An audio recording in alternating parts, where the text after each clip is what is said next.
Hello and welcome to All Talks. I'm Suhail Chagla and today I'm joined by Rajesh Bhatia. Hi. Rajesh Bhatia is the CIO of ITI AMC and he's here at CafeAlt. Welcome, sir. How do you like the event? It's fantastic. I'm very happy to see the turnout. All So well right. done. All right. And have you been networking with the various distributors and such? That's why, yeah, I could make out that there's a very good mix of audience and which is very fruitful. So again, well done. Okay. All right. Now, this is an alternates conference. So I wanted to ask you a question about the demand of alternates. Now, ever since globalization, the number of HNIs in India has kept on increasing, and specifically with the startup culture of young HNIs in India, we beg the question that it begs the question that where are they going to invest?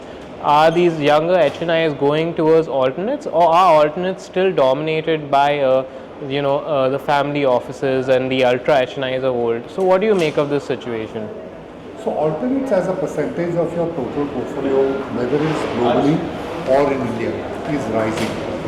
Fortunately, I think there is great maturity even in the Indian markets to recognize that alternate assets add value Right. and provide the much needed diversification to your portfolio. That's really what you want in a portfolio. So whether it is family offices or now with the launch of the SIF, where alternate assets can be launched in the mutual fund format, my sense is that will retailize the alternate asset industry as well. So I think I'm very optimistic about the path that alternate investing will take in India, and of course it will add a lot more value to diversification of portfolios across, whether it is corporates, family offices or retail individual investors. Okay, all right. And my next question is regarding the themes and strategies, specifically of PMS products. Now, there are lots of different PMS strategies, such as global equities, new markets, and such. What do you see being the major strategy taking place over the next 5 years? Which theme or strategy do you see dominating the marketplace? No, India has conventionally been a long-only market. India has been a fantastic market. For the last 45, 47 years, we've delivered a fantastic equity return. Right. It is in fact one of the most consistent markets in the world. There is no reason for a lot of people to move away from that. So I do, even though I come from the alternate industry, my experience has been in the alternate investment industry, and we run a mutual fund. I still believe that long only will continue to dominate as an asset class in India. Having said that, the point is that alternates will add value. It will provide the necessary diversification and uncorrelated returns to a portfolio. And that is what is significant about alternate investment. All right. And my next question is regarding mutual fund distributors. Now we know that a great chunk of the growth of the mutual fund industry comes through MFDs and the work they've done to bring in new clients. But if we look at PMS and AIF, the number of distributors is fractional. What steps do you think the alternates industry should take to bring in more distributors and to provide support to small-time distributors? See, the smaller time distributors, like I pointed out, I think one significant step will be the launch of these specialized investment funds. That is the one way where I can see a lot of distributors, the MFD as you point out, who will participate in the alternate platforms. Look, hitherto the alternate platforms like a PMS or an AIF required a minimum size of 50 lakhs to 1 crore. That meant that only high net worth individuals could participate in those formats. But now with the SIF, the entry level ticket is about 10 lakhs. And that will mean that a lot of the MFDs will also be able to participate in the alternate platforms. So it's a very encouraging trend, and I think that it will do very well for alternative products for the future. All right. Well, thank you for answering my questions. And before we end the interview, I have a few rapid questions for you. Some rapid fire questions. Just say the first thing that comes into your mind. Sure. My first question is one jargon in finance you wish could be banned.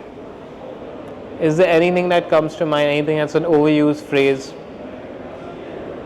I don't know if it's an overused phrase, but I think there's a lot of complacency that equities will always deliver equity returns. I think there's some complacency there, which has seeped into the Indian investor mindset. So that is one thing that I would just say that while yes, equities are a fantastic place to be in, don't be complacent that equities will always generate equity returns. All right then. The alternate product with the most potential in India. What do you think? Well, I come from a long short background, and the long short industry globally is $1.5 trillion, Right. and it's taking baby steps in India. So my sense is that the long short business will scale up as we move forward, and it tremendously adds value to a portfolio. Okay. All right. And my next question is, if SEBI were to give you a magic wand for a single day, what's the first change you'd make? That's an interesting question. I'm a fund manager. We have a lot of regulations as far as fund management in the Right. investment team is concerned in the mutual fund industry. A lot of the regulations are necessitated by the behavior, past behavior of the industry as well, and I can understand that. But I think that a lot of mutual fund managers do feel that they are working in a very closed environment. Right. They require a lot more freedom to execute their investment strategy. So to that extent, I would say that as a fund manager and as a leader of a fund management team, I can say that there needs to be a lot more freedom and trust in the fund management unit. Okay, all right. And my last rapid fire question is, what is the most unexpected place where you've learned an investment lesson? It can be anywhere. You could have been on vacation or just grocery shopping, an unexpected happening. Well, I think the best lessons in investing are all is common sense is the most important thing. And actually, I've learned that lesson talking to people in India. Right. Culturally, we are very commonsensical people. We don't realize that as much. But when you travel across the globe, you realize that how grounded we are and how commonsensical we are in our approach. And probably that's a very cultural thing that's already embedded in India. So, when you look at various stratas of society in India, everybody is very commonsensical and, very grounded in their approach. And I think that's a very important trait which is required in investing, and it's in abundance as far as Indians are concerned. All right then. Thank you for answering all my questions. This is all mine. And that's it for this time on All Talks. Please tune in next time to hear many more insights from other veterans of the industry. Goodbye.